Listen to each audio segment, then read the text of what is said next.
yeah, liquid it's not oxygen live. and RP1, which is our rocket-grade kerosene. So now that So we now are I'm live. 34 minutes and 42 seconds away from the first launch of astronauts into orbit from American soil since 2011, we know that the launch escape system is armed, which happened just before fueling.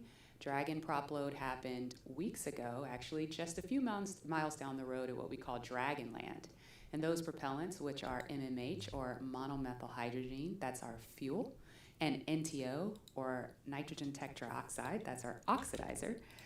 Those not only feed the Draco engines that propel Dragon on orbit, but they also supply those 8 Super Draco engines of the launch escape system.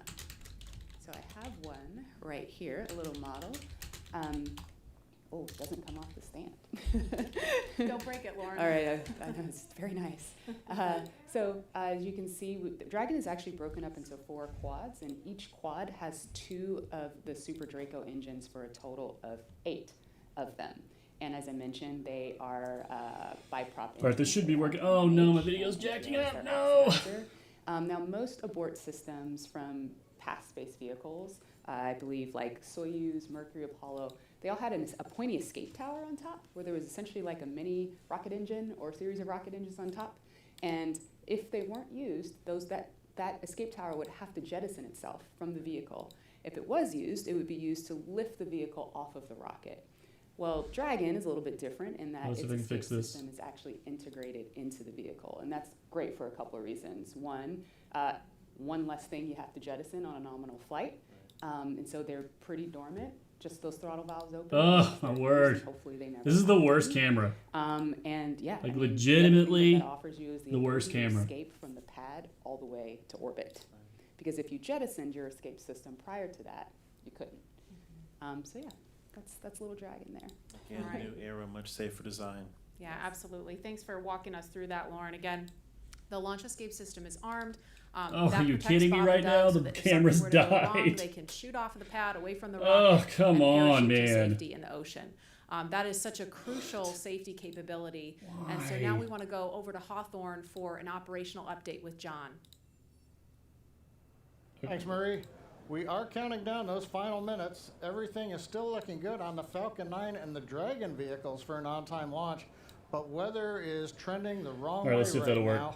We're keeping our ears open in case we hear that the weather is going to be no-go for the rest of the count. Right now, we are counting down at T-minus 32 minutes. Stage 1 locks and Falcon 9 did get propellant load at T-minus 35 minutes, right on time. The propellants we use on Falcon 9 are a fuel, which is rocket-grade kerosene, also called RP1, refined petroleum. We use an oxidizer, and that's the super chill liquid oxygen, or LOX as we call it. Those 2 propellants come together, but they don't light, so we need an ignition source to complete the fire triangle. For this, Falcon 9 uses a fluid called T-tub. You might see that just before first stage ignition, or maybe later in the second stage ignition. You get a green colored flame as the T-tub comes out into the oxygen, and that ignites the main engines right before the rocket takes off or the second stage engine lights. Sucks I can't keep my 4K camera up. The fueling, RP1 fuel is about 10% full on the first stage. That's the bottom 2/3 of the stack of the vehicle you can see on the left. The first stage is that long white cylinder at the bottom, plus that black cylinder called the inner stage. That's the entire first stage that we're loading with LOX and RP1 kerosene. That's the part that comes back to Earth. The second stage just above it, the white cylinder, and then above that will be the Dragon trunk and the capsule. Now currently, the second stage is also loading fuel with RP1. That's about 8% full right now. We are loading liquid oxygen on the first stage. The second stage liquid oxygen load will begin at T-minus 16.5 minutes if the weather. Vix, what's up? So LOX loading I'm super pumped, man. Continue on both the first and second stage until the last few minutes of the countdown. Helium loading is also underway into pressure vessels on the second stage. My heart's been like. We use that to pressurize the tanks in flight as the propellant is being pulled out by the Merlin turbine. The weather's looking good, though. Dragon on board the spacecraft. You can see the astronauts are monitoring systems while propellant is loaded into the Falcon 9. Now, when we flew the first demo flight last year, and then the in-flight escape test earlier this year, The sounds inside the Dragon capsule were recorded. So as part of the training, the sounds of the propellant loading were played back to acclimate the crew to what they're experiencing now. I'm listening to some discussion on one of the back nets, trying to track where we are with the weather criteria. We're just passing another weather Hey, gate Vix, you're right the first now, watcher if you're still trying there. to see whether or Doing a not the sound check. Does conditions everything are sound all so. right? Am I loud enough? In certain You get any situations, echo? when the weather is no Or does it go, sound okay? you have to wait 30 minutes, and we are now inside of 30 minutes. It's my first But YouTube if stream, the so cloud moves away, if the I used to conditions stream to improve, Twitch, but I've never pushed we may be anything to able to YouTube. continue the countdown for another 14 minutes and reassess.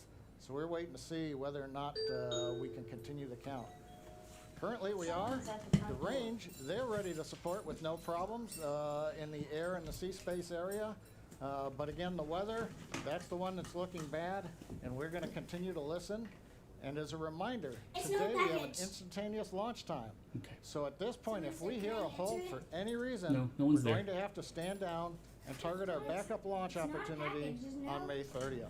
I know. There is. Somebody put something on the front porch. You can get it off the front porch if you want.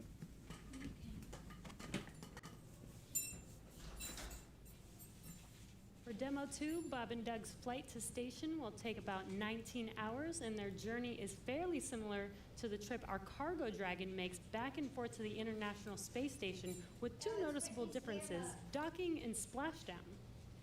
As we await T-0 in just a little over 28 minutes from now, ground operations team's just doing those final series of system checks, making sure both Dragon and Falcon 9 are ready for liftoff, and really keeping an eye on that weather.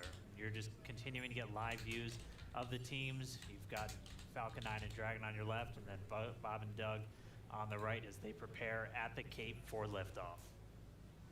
Once we hit T0 and a successful launch occurs, we will watch Falcon 9 and Dragon make their ascent until Falcon 9 and first and second stages separate and send Dragon on its way to the space station. And once it gets on orbit, mission operators will prepare Dragon for on-orbit operations, where Dragon will execute a series of burns that are going to gradually raise its orbit to align more closely with the International Space Station. And you're seeing some of that track in the animation on your screen right now. After doing enough of Dragon, those burns, SpaceX they'll for put weather Dragon. update. Oh, sounds like we're going to get a weather update real quick for the crew. Go ahead, SpaceX. Yeah, we're currently just evaluating a constraint on the field mill rule, which looks at lightning energy dissipation. We expect to have an update at about T-20 and more information there on whether we would be able to continue into the prop load or scrub at that time.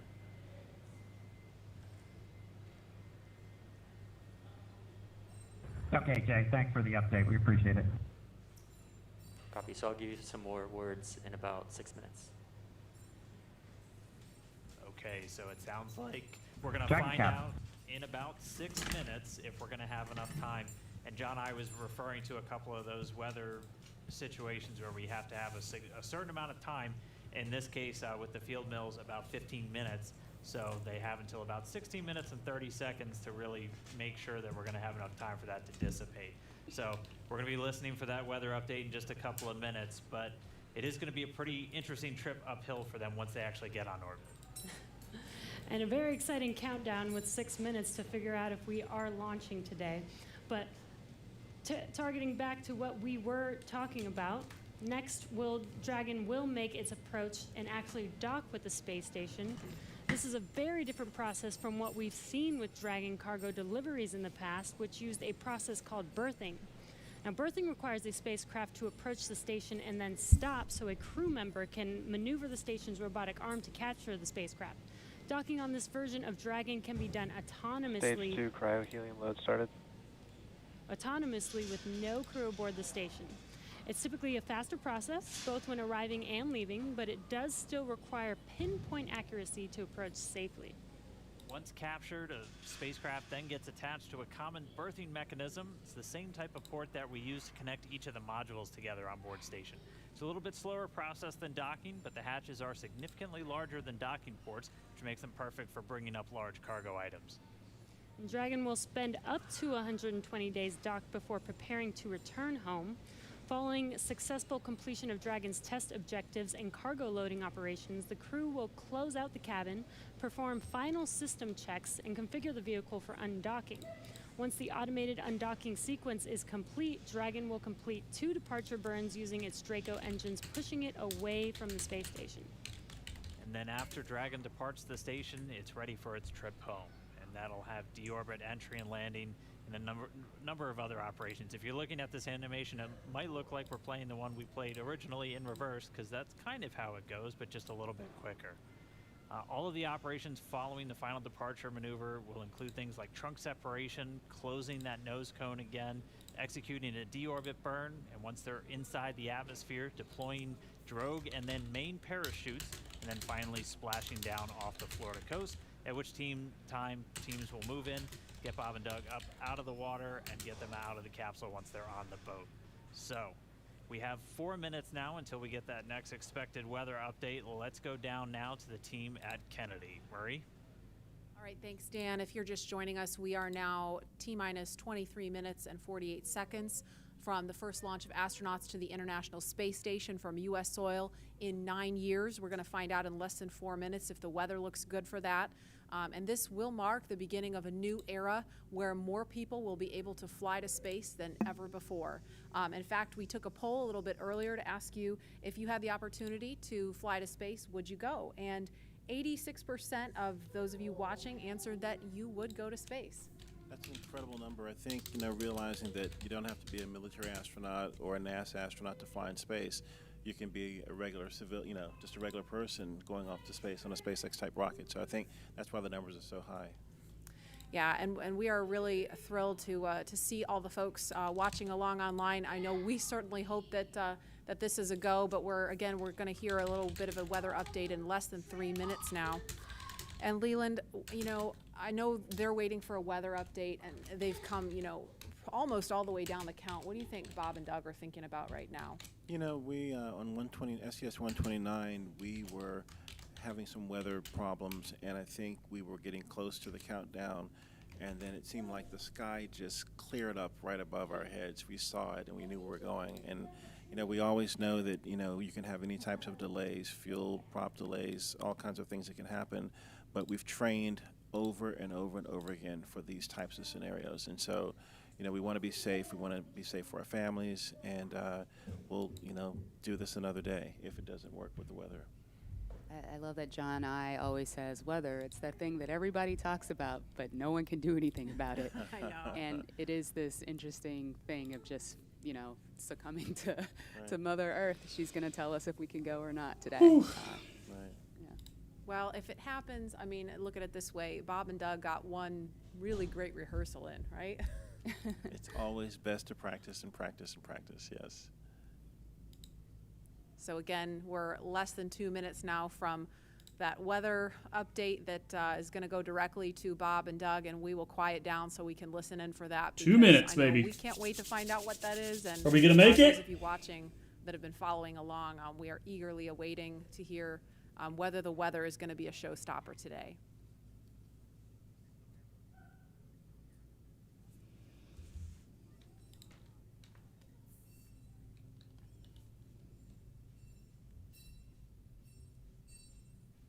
Clouds can seem really deceiving at times, right? You see the blue skies peeking through and you think everything's fine, but you just don't know. That's why we have those launch weather officers. Absolutely, and I know, we've talked about it before, but it's not just the weather in Florida that they're looking at. They've got to look at weather downrange. If they were to have an abort in flight and they needed to come down somewhere in the ocean, they need to consider what the weather's like out there, because recovery teams have to go out and get them in a situation like that. So there's so many variables, and that's why not just with this flight, but with every human space flight we've had in the past, there's always a very good chance of a scrub because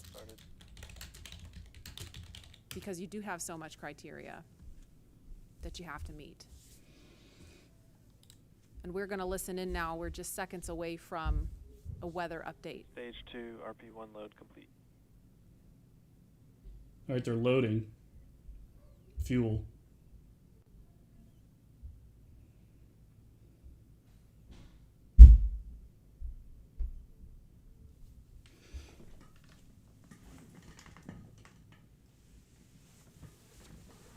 That is liquid oxygen you see venting off the rocket. That's completely normal and expected. We're standing by for a weather update. Unless you can give us another 10 minutes, I don't think we're going to get there with any of the rules today. I'm going to give you 10 minutes. I mean, another 10 minutes past T0. Oh, can't do that, 1640, Mike. 1645 local. I think we'll probably be clear on all the rules, but That's far. not quite going to make it for this. Okay. We're going to check back in with you in about 2 minutes, and then I'll call it up at about T-minus 17 minutes. Okay. Yeah, there's some of them are starting to count down, but we still have one above 2,000. So if that gets below,